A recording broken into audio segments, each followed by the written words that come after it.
Hello, আসসালামু আলাইকুম।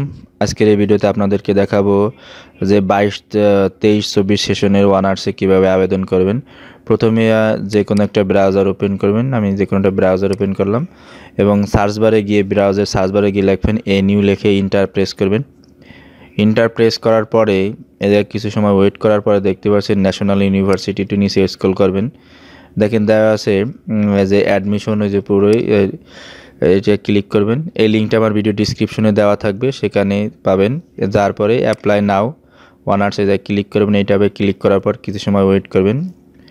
Wait করার পর আপনার এসএসসি এবং এইচএসসি ইনফরমেশনটা এদিকে দিয়ে দেবেন। প্রথম যে কলামটা আছে এই কলামে আপনার এসএসসির ইনফরমেশনটা দেবেন এবং দ্বিতীয় যে কলাম আছে সেই কলামে আপনি এইচএসসির ইনফরমেশনটা দিয়ে দেবেন, অর্থাৎ এসএসসি এবং এইচএসসির roll number, registration number, passing year, board এইগুলো দিয়ে দেবেন। তা আমি এইগুলো সব আস্তে আস্তে এই জায়গায় ফিল আপ করে দেব। আমাদের সাথেই থাকুন। এই জায়গায় এইচএসসি আপনি এই জায়গা পাসিং ইয়ার এবং আপনার রোল নাম্বার, রেজিস্ট্রেশন নাম্বার সব যখন অ্যাপ্লাই করবেন বা করতে আসবেন কারো কাছে কোনো দোকানে, সেই ক্ষেত্রে আপনি এগুলো সঙ্গে করে নিয়ে যাবেন। এইচএসসি অ্যাডমিট কার্ড, তারপরে এসএসসির অ্যাডমিট কার্ড, এগুলো সাথে করে নেবেন আর 1 কপি ছবি, এগুলো আপনি সাথে করে নিয়ে যাবেন। ঠিক আছে। আর এই ভিডিওর পেমেন্ট সিস্টেমও দেখানো হয়েছে। আমি আপনার যেই কলেজ আছে, অর্থাৎ যেই কলেজে আপনি অ্যাপ্লাই করবেন অনার্সের জন্য, সেই কলেজে আপনি যোগাযোগ করবেন যে তাদের পেমেন্ট সিস্টেমটা কীরকম জেনে নেবেন। তাইলে কী হবে যে আপনি পেমেন্ট করতে পারবেন। আদারওয়াইজ কিন্তু আপনি আবেদন করার পরে টাকা জমা না দিলে আপনার কিন্তু আবেদনটা কিন্তু হবে না, ওইটা কিন্তু আপনার আবেদন গ্রহণযোগ্য হবে না। তা আমি আমাদের বঙ্গবন্ধু কলেজ গোপালগঞ্জে এটার ওয়েবসাইট আছে, সেখান থেকে আমি পেমেন্ট সিস্টেমটা দেখাই দেবো। এছাড়াও যে পেমেন্ট সিস্টেম আছে সোনালী ব্যাংকের মাধ্যমে, সেটাও দেখাই দেবো। আচ্ছা, দেখতে পাচ্ছেন যে আমি রোল নাম্বারটা দিয়ে দিলাম। রোল নাম্বার দেওয়ার পরে রেজিস্ট্রেশন নাম্বারটা দিতেছি।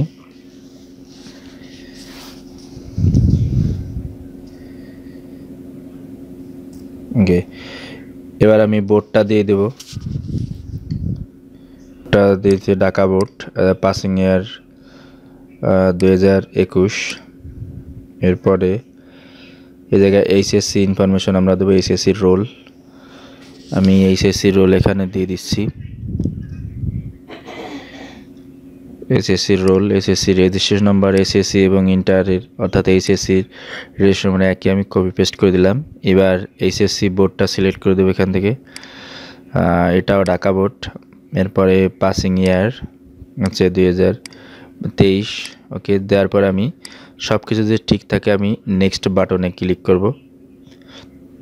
আমি একটু সব কিছু চেক করে নিই ঠিকঠাক আছে কিনা। যার পরে নেক্সট বাটনে ক্লিক।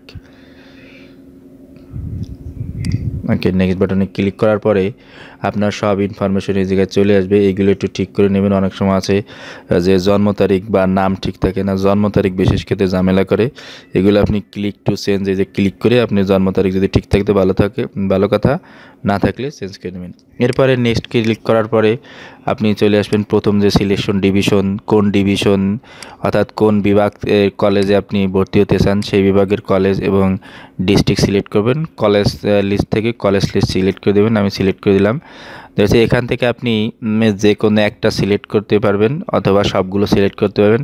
তবে আমি সাজেস্ট করব আপনি যেই সাবজেক্ট নিয়ে পড়তে চান ওই সাবজেক্টেই সিলেক্ট করবেন। আমি এই জায়গা থেকে ম্যানেজমেন্ট সিলেক্ট করতে দিলাম। আর চাইলে আপনি সবগুলো দিতে পারবেন, কোনো সমস্যা নাই। আমি দেওয়ার পরে নেক্সটে ক্লিক করব। নেক্সটে ক্লিক করার পরে এই জায়গায় আপনার কোঠা আসবে। যদি আপনার কোঠা থাকে কোঠা ইয়েসে ক্লিক করবেন, আর না থাকলে নো দেবেন। যেহেতু এর কোঠা আছে আমি কোঠাটা সিলেক্ট করে দিচ্ছি। এতে ফ্রিডম মুক্তিযোদ্ধার সন্তান, এই জন্য আমি টিকমার্ক দিয়ে দিলাম।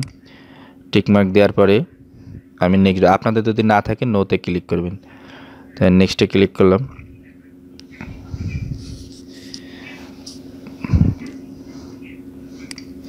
ওকে, নেক্সটে ক্লিক করার পর এই জায়গায় আমি ছবি আপলোড দেবো। ছবির সাইজ আপনার 120x150, অর্থাৎ ওয়াইট হবে 120, হাইট হবে 150 পিক্সেল। আমি আগে থেকে কেটে নিয়েছি, ছবিটা আপলোড দিলাম। মোবাইল নাম্বারটা দেওয়ার পরে প্রিভিউতে ক্লিক করলাম। প্রিভিউতে ক্লিক করার পরে সাবমিট অ্যাপ্লিকেশন, এটাই ক্লিক করবেন। তবে সাবমিট অ্যাপ্লিকেশন দেওয়ার পূর্বে ভালোভাবে দেখে নেবেন যে সব কিছু ঠিক আছে কিনা। সাবমিট করার পরে আপনার আর এডিট করার কোনো সুযোগ নাই। আর আপনি একবারে আবেদন করতে পারবেন, দ্বিতীয়বার আর আবেদন করার কোনো সুযোগ নেই। তাহলে আমি এটা ডাউনলোড করলাম। ডাউনলোড করার পরে এটা আপনাদের কাছে রেখে দিবেন। আচ্ছা, এটা হচ্ছে কি আপনার অনলাইন যে পেমেন্ট সিস্টেম, সেই পেমেন্ট সিস্টেমটা আপনি অবশ্যই যেই কলেজে আবেদন করবেন অনার্সের জন্য, সেই কলেজে আপনি ফোন দিয়ে বা তাদের ফেসবুক পেজ থাকলে সেখান থেকে জেনে নেবেন। এখান থেকে অ্যাডমিশন ফিতে ক্লিক করবেন, তারপরে অনার্স অথবা ডিগ্রি করলে ডিগ্রি, মাস্টার্স করলে মাস্টার, এবার ফার্স্ট ইয়ার কলেজ, এখান থেকে কলেজ সার্চ করেও আনতে পারবেন। তবে আপনি কলেজ থেকে জানিয়ে নেবেন। দেওয়ার পরে সব কিছু দেওয়ার পরে নেক্সটে ক্লিক করলে অটোমেটিক কিন্তু হয়ে যাবে। হ্যাঁ, ঠিক আছে। আমি যেহেতু আমার বঙ্গবন্ধু কলেজে করব, সেজন্য আমি বঙ্গবন্ধুর ওয়েবসাইটে চলে আসলাম। এটার লিঙ্ক আমার ভিডিও ডিসক্রিপশনে দেওয়া থাকবে। তো এই জায়গায় আসার পরে আপনি যদি অ্যাপ্লিকেশন ফি প্রদান করবেন, আপনি অ্যাপ্লিকেশন ফিতে ক্লিক করবেন। অ্যাপ্লিকেশন ফিতে ক্লিক করার পরে এরকম একটা আসবে, ফর্ম আসবে, সেই ফর্মটা পূরণ করবেন। প্রথমে নাম দিবেন, অর্থাৎ আপনার আবেদনের সময় যে নামটা অথবা সার্টিফিকেটে যে নাম, সেই এরকম লিখে দেবেন। তবে নামগুলো ঠিক রাখবেন। এরপরে সেশন ট্যাব, সেশনে আসার পরে এবার মোবাইল নম্বর, যে মোবাইল নম্বরে দিয়ে আপনি অ্যাপ্লিকেশন করেছিলেন সেই মোবাইল নম্বরটা এই জায়গায় দিবেন। দেওয়ার পরে admission honours, admission level honours, এই জায়গায় এসে আপনি কোন সাবজেক্টের উপরে অ্যাডমিশনটা দিয়েছেন বা ফর্মটা পূরণ করেছেন সেই সাবজেক্টটা এখান থেকে সিলেক্ট করে দেবেন। আমি যেহেতু ম্যানেজমেন্ট সিলেক্ট করেছিলাম, ম্যানেজমেন্ট দিয়ে দিলাম। এরপরে অ্যাডমিশন রোল, অর্থাৎ আপনার অ্যাডমিশন ফর্ম, যে অ্যাডমিশন ফর্মটা ডাউনলোড দিয়েছেন একটু আগে, সেই জায়গায় আপনার কিন্তু এই নাম্বারটা আছে। এরপরে সিলেক্ট করার সাথে সাথে কিন্তু আপনার 350 টাকা প্রথম আবেদন ফি, কিন্তু 350 টাকা চলে আসছে। আর এখান থেকে ইয়ারের জায়গায় ফার্স্ট ইয়ার সিলেক্ট করে দেবেন, ঠিক আছে। চুজ ইউর ডিপার্টমেন্ট, ডিপার্টমেন্টের ফার্স্ট ইয়ার সিলেক্ট করে দেবেন। তো আমি একটু নামটা ঠিক করে দিচ্ছি এই জায়গায়। ওকে, সব কিছু ঠিক থাকলে আপনি কী করবেন, পে নাওতে ক্লিক করবেন। তো পে নাওতে ক্লিক করলে আপনার পেমেন্ট গেটওয়েতে নিয়ে যাবে। এটা হচ্ছে বঙ্গবন্ধুর গোপালগঞ্জে যে বঙ্গবন্ধু কলেজটা আছে, সেই কলেজের পেমেন্ট সিস্টেমটা। তো আপনার যদি কলেজ ভিন্ন হয় তাহলে অবশ্যই তাদের জেনে নেবেন। আমি বিকাশের মাধ্যমে পেমেন্ট করব, বিকাশটা সিলেক্ট করলাম। মানে বিকাশ, নগদ, রকেট যাতে পেমেন্ট করার সমস্যা নাই। এবার আমি পেতে নাওতে ক্লিক করলাম। পেতে বাটনে ক্লিক করার সাথে সাথে আমার বিকাশ যে ওয়ালেট সেই জায়গায় নিয়ে আসবে। আসার পরে এই জায়গায় বিকাশ নম্বরটা দিয়ে দেবেন। আমি আমার বিকাশ নম্বরটা দিয়ে দিচ্ছি। ওকে, দিয়ে দেওয়ার পরে কনফার্মে ক্লিক করার সাথে সাথে আপনার সামনে কিন্তু আপনার মোবাইলে একটা ভেরিফিকেশন কোড যাবে। সেই কোডটা এই বক্সের ভিতর বসিয়ে দেবেন। তো আমি বিকাশ মোবাইল নম্বরে এসএমএস আসছে, এসএমএসটা থেকে আমি আমার কোডটা এই বক্সের ভিতর বসিয়ে দেব। আচ্ছা, ওকে,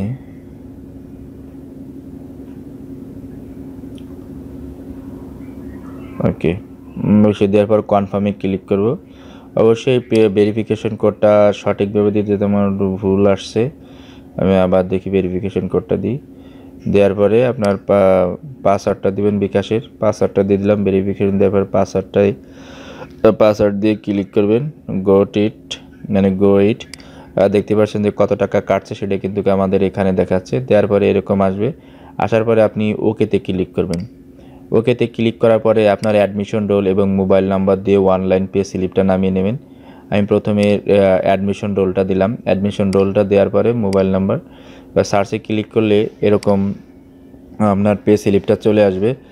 ওই অ্যাডমিশন রোলটা কোথায় পাবেন, আপনি আপনার অ্যাডমিশন যে ফর্মটা সেটার ভিতর পাবেন। প্রিন্ট বাটনে ক্লিক দিয়ে প্রিন্ট করবেন অথবা পিডিএফ আকারে সেভ করে আপনারা আপনাদের কাছে রেখে দিতে পারেন।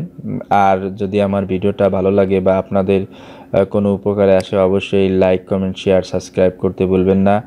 আর নিত্য নতুন ভিডিও পাওয়ার জন্য অবশ্যই আমাদের চ্যানেলের সাথে থাকুন।